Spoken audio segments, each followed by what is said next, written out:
সুধী দর্শক, আজকে এমন একটা বিষয় নিয়ে কথা বলবো, নিউরাল টিউব ডিফেক্ট। এই নিউরাল টিউব ডিফেক্ট একটি বিস্তৃত রোগ।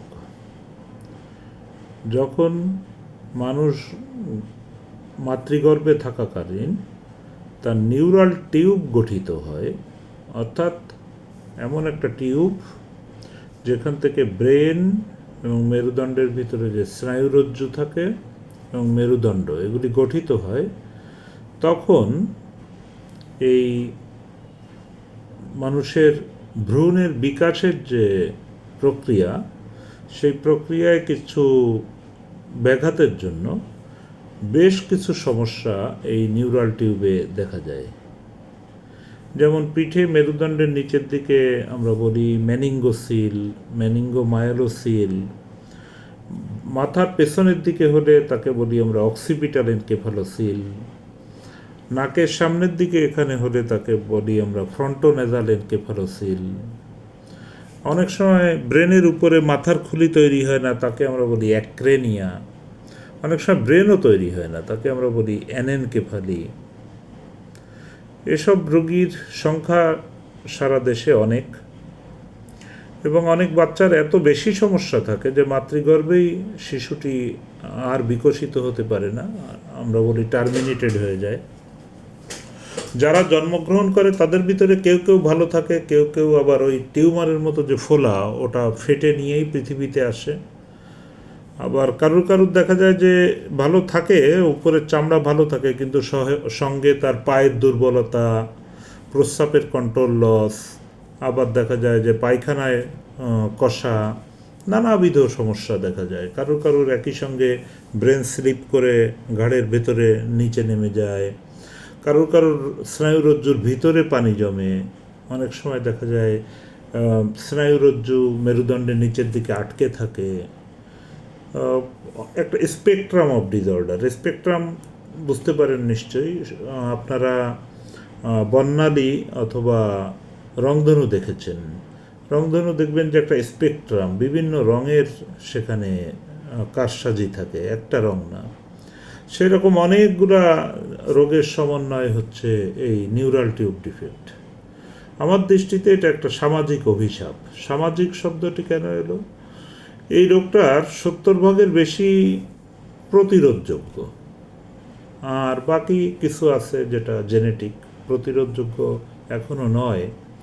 তাহলে আমরা 70% বেশি প্রতিরোধ করছি না কেন? প্রশ্ন তো সেখানেই। সেই জন্যই বলেছি সামাজিক অভিশাপ। এই নিউরাল টিউব ডিফেক্ট নিয়ে যেসব বাচ্চারা পৃথিবীতে আসে, দেখেন তাদের কত রকম সমস্যার কথা বললাম। যাদের অপারেশন প্রয়োজন আমরা অপারেশন করে দেই। যদি উপরের চামড়া ভালো থাকে, তাহলে না ফাটা থাকে, তাহলে অপারেশন সাধারণত 3 মাসে আমরা করি। ভেতরে যদি চর্বি থাকে তাহলে অপারেশন 5 থেকে 6 মাসে করা হয়। আর যদি ফেটে যায় তাহলে অতি দ্রুত প্রথম 72 ঘন্টার মধ্যে অপারেশন করা হয়। এটার সঙ্গে একই সঙ্গে অনেক সময় হাইড্রোকেফালাস বা মাথায় পানি জমা থাকে প্রায় 60-70% ক্ষেত্রে। প্রস্রাবের সমস্যা থাকে প্রায় 85 থেকে 90%। আর মাথায় পানি, মাথার যে ব্রেন স্লিপ করে নিচে নেমে যায়, যাকে আমরা বলি কিয়ারি ম্যালফরমেশন, সেটাও থাকে 25% মতো। তো দেখেন কতগুলি রোগ এটার সঙ্গে। তা এই রোগগুলি নিয়ে পায়ের দুর্বলতা থাকে প্রায় 30%। এই রোগগুলি নিয়ে ভবিষ্যতে এই ফ্যামিলির চলা, বিশেষ করে কোনো ফ্যামিলিতে যদি এমন একটা বাচ্চা থাকে, চিন্তা করেন 14-15 বছর বয়সের একটা শিশু, সে হতে পারে ছেলে শিশু বা মেয়ে শিশু, তার প্রস্রাবের কন্ট্রোল নাই, তার প্রস্রাব ফোটায় ফোটায় ঝরে বা ডায়াপারের মধ্যে করে, এবং সেই প্রস্রাবের যে ইউরিনিফেরাস স্মেল, আপনারা জানেন যে কেমন একটা দুর্গন্ধ বাসায় তৈরি হয়। সেই গন্ধের জন্য বাসায় কোনো আত্মীয় স্বজন আসতে চায় না। এই গন্ধের জন্য ওই বাচ্চাটা স্কুলে যেতে পারে না, তার সারা গায়ের মধ্যে একটা গন্ধ থাকে, সে সমাজে পরিবেশে মিলতে পারে না। তা এই যে একটা অবস্থা। আর ডায়াপার চিন্তা করেন কত দাম। রোজ যদি এরকম 5-6টা ডায়াপার লাগে তাহলে কত খরচ পড়ে। অথচ সে বেঁচে আছে, তার মস্তিষ্ক কাজ করছে, সে সমাজকে অনেক কিছু দিতে পারে, নিজেও একটা অর্থবোধক জীবন যাপন করতে পারে, কিন্তু এই একটি রোগের জন্য তাকে নিজেকে এবং তার পরিবারকে সমাজ থেকে বিচ্ছিন্ন হতে হচ্ছে ধীরে ধীরে। পাশাপাশি ব্যয় বাড়ছে, চিকিৎসা ব্যয় বাড়ছে। তাহলে এই রোগটি থেকে শুরুতে বলেছি যে 70% বেশি প্রতিরোধযোগ্য। তাহলে কখন কিভাবে প্রতিরোধ করা যায়? প্রতিরোধের জন্য আমরা বলি 3টা পিলার, 3টা স্তম্ভকে মনে রাখতে হবে। কি কি? একটা হচ্ছে সচেতনতা। দেখেন, আগের দিনে এই রোগ এত বেশি ছিল না, কারণ প্রচুর সবুজ শাকসবজি, তাজা সবুজ শাকসবজি পাওয়া যেত। গর্ভবতী মায়েরা সেগুলি খেতেন, যার জন্য এই রোগের প্রাদুর্ভাব আগে কম ছিল। কিন্তু এখন আপনি সবুজ শাকসবজি কেনেন ফার্মগেট বাজার থেকে, কাউরান বাজার থেকে, কিনে ফ্রিজে রেখে দেন 7 দিন, তারপরে এটাকে ফুটান 100 ডিগ্রি তাপমাত্রায় 1 ঘন্টা। তাতে কিভাবে এই ভিটামিন B9 অথবা যেটা টেম্পারেচার সেন্সিটিভ, এই B9 বা ফোলেট কিভাবে থাকবে? থাকে না, কোনো কাজেই লাগে না। আপনারা ফুটিয়ে যেভাবে রান্না করেন, ওয়াশ করে ঘষে ঘষে এটার থেকে সব ভিটামিন বের করে দেন, এটা শুধু থাকে এর ভিটামিন ছাড়া অংশটা। তাহলে সচেতনতা, খাবার প্রাপ্তি, খাবার প্রসেসিং, 2 জায়গায় বিরাট সমস্যা তৈরি হয়েছে। আর এই ফ্রিজে প্রিজার্ভ করে রাখা। এরপরে আসেন দ্বিতীয় অবস্থা। বাংলাদেশের সকল সরকারি হাসপাতালে, সকল প্রান্তে আয়রন ফলিক অ্যাসিড ট্যাবলেট সম্পূর্ণ ফ্রি অফ কস্ট সরকারের সাপ্লাই আছে। বাংলাদেশের কোনো নাগরিক বলতে পারবেন না যে বাংলাদেশে কখনো কোনো সময় আয়রন ফলিক অ্যাসিড ট্যাবলেট সরকারি হাসপাতালে তারা ফ্রি অফ কস্ট পান নাই। কারণ আমি চাকরি করেছি থানা হেলথ কমপ্লেক্স, সাব সেন্টার, সব লেভেলে, সব জায়গায় পাওয়া যায় এটা। আপনাদেরকে খেতে হবে। কিভাবে খেতে হবে? এটা যদি বাচ্চার নেওয়ার 3 মাস আগের থেকে খান তাহলেই কাজ হবে। তা কখন খাচ্ছেন মায়েরা? বাচ্চা আসছে, যখন তারা বুঝতে পারছেন অন্য লক্ষণ দিয়ে চিকিৎসকের কাছে যাচ্ছেন, তারপরে জানলেন যে বাচ্চা এসেছে, তখন খাওয়া শুরু করলেন। বাই দিস টাইম প্রায় 1 মাস চলে গেছে।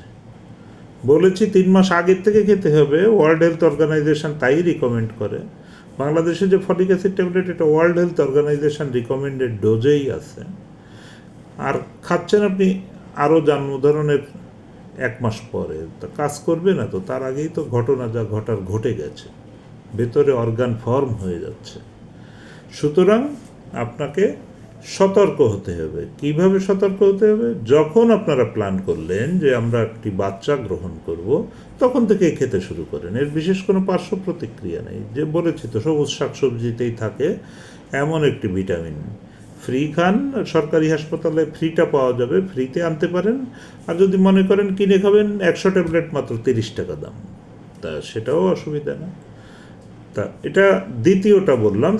প্রথমটা বললাম সচেতনতা পয়েন্ট, দ্বিতীয়টা বললাম পরিকল্পনা। পরিকল্পিতভাবে যদি না এগোন তাহলে তো এই আপনার নিউরাল টিউব ডিফেক্টের হাত থেকে বাঁচতে পারবেন না। তৃতীয় যে পয়েন্ট, সারা পৃথিবী যে বিষয়ের গ্রহণের মাধ্যমে এই সমস্যা থেকে বেরিয়ে এসেছে, সেটা হচ্ছে ফর্টিফিকেশান। ফর্টিফিকেশান কী জিনিস? ফর্টিফিকেশান হচ্ছে খাদ্যের মধ্যে এমন কিছু জিনিস মিশিয়ে দেওয়া যেটা মানুষের জন্য প্রয়োজনীয়। ফর্টিফিকেশান আর ভেজাল দেওয়া কিন্তু এক জিনিস না। ভেজাল দেওয়া মানে খাদ্য উপকরণ নয় এমন কিছু মিশিয়ে দেওয়া, আর ফর্টিফিকেশান মানে খাদ্য গুণ সম্পর্কিত এবং মানুষের প্রয়োজনীয়, মানুষের জন্য হার্মফুল নয়, অর্থাৎ ক্ষতিকারক নয়, এমন কিছু জিনিস খাবারের ভিতরে মিশিয়ে দেওয়াকে বলে ফর্টিফিকেশান। যার একটা সুন্দর উদাহরণ বাংলাদেশের লবণে আয়োডিন ফর্টিফিকেশান, তেলের ভিতরে ভিটামিন A, D ফর্টিফিকেশান। আর আমরা যদি অলরেডি বাংলাদেশে সরকার চালের ভিতরে ফলিক অ্যাসিড ফর্টিফিকেশান করছেন, আটা ময়দায় কিছু কিছু প্রাইভেট কোম্পানি, আমি নামই বলি, যেমন ইফাদ, এবং আমি যতদূর জানি মেঘনাও শুরু করেছে সম্ভবত, তারা আটা ময়দার ভিতরেও ফলিক অ্যাসিড ফর্টিফিকেশান করছে। তাই ফর্টিফিকেশান করে প্রথম যেসব দেশগুলি করেছিল তার ভিতরে কেউ কেউ দেখা গেছে যে নিউরাল টিউব ডিফেক্ট প্রায় 80% কমিয়েছে। তো ফর্টিফিকেশান করতে হবে, সায়েন্টিফিক হইতে অবশ্যই। ফর্টিফিকেশানই মূল রাস্তা এই সমস্যা থেকে বেরিয়ে আসার। তা যাদের ধরেন প্রতিরোধ করা সম্ভব হলো না, তাদের জন্য আমরা কি করব? যারা রোগাক্রান্ত হলো তাদের সময় মতো অপারেশন করতে হবে। টাইম তো বলেছি, দ্রুত চিকিৎসকের সঙ্গে যোগাযোগ করবেন, প্রেফারেবলি নিউরোসার্জন বা পেডিয়াট্রিক নিউরোসার্জন, না পেলে অনেক শিশু সার্জনও এটা করতে পারেন, তাতে খুব একটা অসুবিধা নেই। কিন্তু যেটা খুব গুরুত্বপূর্ণ যে আপনি অপারেশনের পরে আরও জটিলতাগুলি কিভাবে ম্যানেজ করবেন, সেই জন্য একটা সমন্বিত চিকিৎসা খুব প্রয়োজন পড়ে রোগীদের। কী চিকিৎসা? যেমন পায়ের সমস্যা থাকে, সেজন্য শিশু অর্থোপেডিক্সের হেল্প খুব অপরিসীম, গুরুত্ব অপরিসীম। পায়ের জন্য অর্থোসিস, নানাবিধ পায়ের জন্য বেল্ট, জুতা, এগুলি প্রয়োজন পড়ে। এরপরে আসেন ফিজিক্যাল মেডিসিন স্পেশালিস্ট, তারা নানাবিধ ব্যায়ামের মাধ্যমে পায়ের জোরের উৎকর্ষতা সাধন করেন। শিশু নেফ্রোলজিস্ট এবং শিশু ইউরোলজিস্ট, তারা কিডনি রক্ষা করার জন্য খুব সুন্দর ফ্রেন্ডলি একটা প্রোটোকলের মাধ্যমে এগিয়ে যান। প্রয়োজনে শিশুদের প্রস্রাব মা বাবারা নিজেরাই ক্যাথেটারের মাধ্যমে দিনে কয়েকবার করে বের করে দেন, তাহলে শিশু নেফ্রোলজিস্ট বা ইউরোলজিস্টের হেল্প লাগে। তারপরে আসেন এখানে সোশ্যাল ওয়ার্ক যারা করেন, কারণ এই যে বললাম যে এটা একটা সোসাইটির ভিতরে নানাবিধ প্রবলেম তৈরি হয়, সেজন্য সোশ্যাল ওয়ার্ক যারা করেন ওনাদের হেল্প লাগে এরকম। আর এই রোগের স্ক্রিনিংয়ের জন্য, অর্থাৎ মায়ের স্ক্রিনিং, গর্ভবতী মায়ের স্ক্রিনিংয়ের জন্য গাইনোকোলজিস্টকে লাগবে। শিশু রোগ বিশেষজ্ঞ যাদেরকে আমরা বলি শিশু মেডিসিন স্পেশালিস্ট, ওনাদেরকে লাগবে। অনেক সময় বসে থাকতে থাকতে যেসব বাচ্চাদের পায়খানার রাস্তার পাশে সেন্সরি অর্থাৎ অবশ ভাব আছে, তাদের ক্ষত হয়ে যায়, সেজন্য প্লাস্টিক সার্জনের হেল্প লাগে। আমরা যদি এই হেল্প যেটা বলছি নানাবিধ বিষয়ের, এটা যদি ওয়ান স্টপে দিতে পারতাম। আপনারা দেখেছেন না, একটা টেলিফোন অফিসে গেলেন, মোবাইল ফোন অফিসে যাই সমস্যা থাকে তারা কিন্তু এক টেবিলেই কাজটা সারে। ব্যাংকে গেলেন, ব্যাংকে কিন্তু আপনাকে এ টেবিল ও টেবিল ঘুরতে হয় না, ঘোরাঘুরি যা তা সেখানকার লোকেরাই করে। চিকিৎসা বিজ্ঞানে আমাদের এই বিষয়টি আমরা খুব এখনো সমাধান করতে পারিনি। আপনাকেই বলছি, আপনি যান অমুক হাসপাতালে অমুক বিশেষজ্ঞের কাছে, দৌড়ালেন সেখান থেকে বললাম যে না ওখানে, সেখান থেকে বললো যে এখানে তো আমাদের এখানে এটা হবে না, এখান থেকে আর এক জায়গায় যান, দৌড়াচ্ছেন রুগী, অসুস্থ রুগী। এটা আসলে আমার মনে হয় যে ওয়ান স্টপে আনার প্রচেষ্টাটা করা উচিত সব ধরনের চিকিৎসা সেবাই। রোগীর পক্ষে এই ধরনের দৌড়ানোটা অমানবিক হয়ে যায়। আমরা যখন নিজেরা রোগী বা রোগীর আত্মীয় হিসাবে যাই হাসপাতালে, তখন বুঝতে পারি কী কষ্ট। এই কষ্টটাকে ওভারকাম করানোর জন্য আমাদেরই এগিয়ে আসতে হবে, চিকিৎসকদের বা অন্যান্য যারা অ্যাডমিনিস্ট্রেশনে আছেন সবাইকে মিলে এটা করতে হবে। তা আসুন সবাই মিলে একটা প্রচেষ্টা করি। প্রতিরোধ যেটুকু হবে, প্রতিরোধ সম্ভব যেটুকু হবে না সেটুকুকে আমরা চিকিৎসা। তাহলে প্রতিরোধের জন্য আমাদের 3টা পয়েন্ট, একটা হচ্ছে সচেতনতা, পরিকল্পনা, ফর্টিফিকেশন, আর বাদ বাকিদের চিকিৎসাটা সঠিক সময়ে সঠিকভাবে। আসুন আমরা আজকে থেকেই জুতোবদ্ধ হই, ঐক্যবদ্ধ হই, কীভাবে সবাই মিলে এই রোগটিকে প্রতিরোধ করতে পারি, চিকিৎসা দিতে পারি। কথায় আছে, 10 মিলেই করি কাজ, হারি জিতি নাহি লাজ। ধন্যবাদ আপনাদের সবাইকে।